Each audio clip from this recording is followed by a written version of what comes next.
اسلام حقوق بتاتا ہے، رشتہ داروں کے حقوق ہیں، پڑوسیوں کے حقوق ہیں۔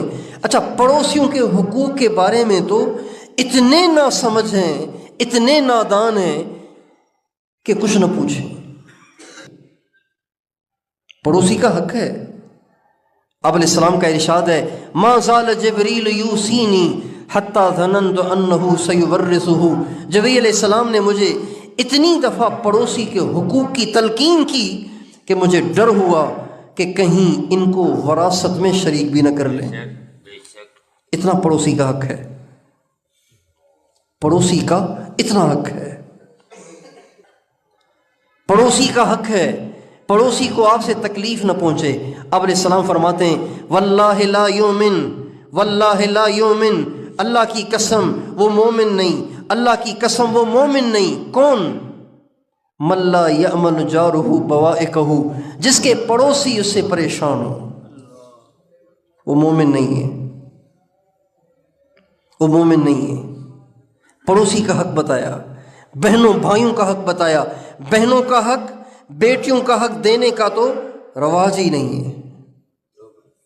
لوگ اپنی بیٹیوں کو زیور بنا کے دے دیتے ہیں، جب ان کی رخصتی ہوتی ہے کہتے ہیں بس یہی حق ہو گیا، حق نہیں دیتے۔ جائیدادیں بیٹوں میں بٹتی ہیں، بیٹوں میں تقسیم ہوتی ہیں، بیٹیوں کو کچھ نہیں دیتے، بہنوں کو کچھ نہیں دیتے۔ باپ مر گیا، بھائیوں نے آپس میں ہی بٹوارا کر لیا اور بہنوں کو چھوڑ دیا۔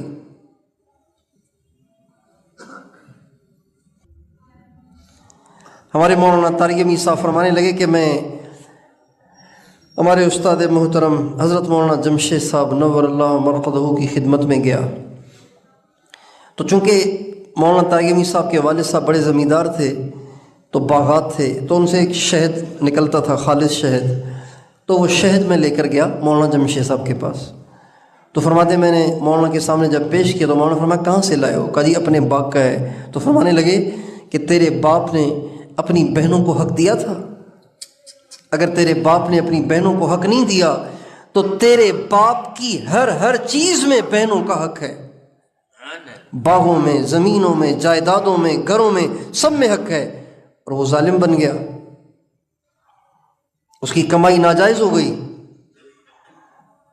تو مجھ سے کہنے لگے، میں نے کہا کہ جی اللہ کا شکر ہے میرے باپ کی بہنیں ہی نہیں تھیں، اس لیے کہ ہوتی تو وہ نہ دیتے، چونکہ پنجاب میں رواج ہی نہیں دینے کا۔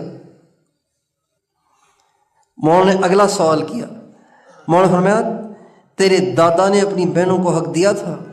کہ میرے دادا تو میری پیدائش سے پہلے ہی فوت ہو گئے، مجھے کیا پتا کہ انہوں نے دیا تھا کہ نہیں دیا تھا۔ میرے دوستو، حقوق کا معاملہ اتنا سخت ہے، اتنا سخت ہے، اتنا سخت ہے کہ اس میں معافی ہے ہی نہیں۔ ایک دفعہ ہمارے نبی بیٹھے ہوئے تھے، حضرات صحابہ کرام آپ کے پاس بیٹھے ہوئے تھے، آپ کوئی راز کی بات کہنا چاہتے تھے، کوئی راز کی بات کہنا چاہتے تھے۔ آپ نے فرمایا تم میں سے کوئی ایسا تو نہیں جس نے کسی سے تعلق توڑ رکھا ہو، کسی رشتہ دار سے تعلق توڑ رکھا ہو؟ کوئی ایسا تو نہیں؟ اگر کوئی ایسا نہیں ہے تو میں دل کی بات کہوں گا، ورنہ نہیں کہوں گا۔ ایک صحابی جلدی سے اٹھے اور باہر نکل گئے، تھوڑی دیر کے بعد آئے، یا رسول اللہ اب آنے کی اجازت ہے؟ فرمایا آ جاؤ۔ کہاں گئے تھے؟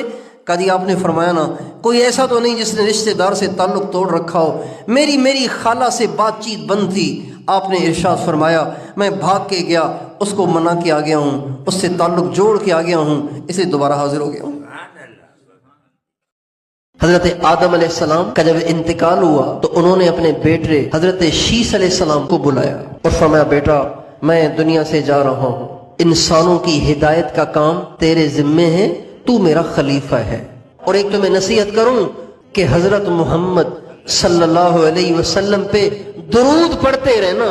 یہ کون کہہ رہے ہیں؟ آدم علیہ السلام 7000 سال پہلے اپنے بیٹے شیس علیہ السلام کو انتقال سے پہلے فرما رہے ہیں بیٹا محمد صلی اللہ علیہ وسلم پہ درود پڑھتے رہنا، اس لیے کہ میں نے ان کا مقام بہت اونچا دیکھا ہے۔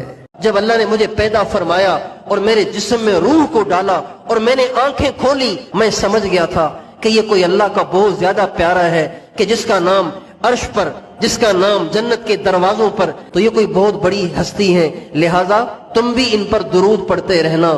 اللہ تعالیٰ تم پر رحمتیں نازل کرتے رہیں کہ اللہ تعالیٰ نے ہمیں آزاد نہیں چھوڑ دیا. کھاؤ اللہ کا، پیو اللہ کا، رہو اللہ کی زمین پر، دن اور رات بھی اللہ کا بنا ہوا، سارا کچھ اللہ کا، اور چلاؤ اپنی مرضی. یہ تو انصاف نہیں ہے. اس لیے اللہ تعالیٰ کی یہ مرضی ہے کہ تمہاری زندگی کے ہر پل میں اس بات کی جھلک ہونی چاہیے کہ تم کسی کے بندے ہو اور کوئی تمہارا خدا ہے. یہ اللہ چاہتا ہے. اسی کا نام اسلام ہے.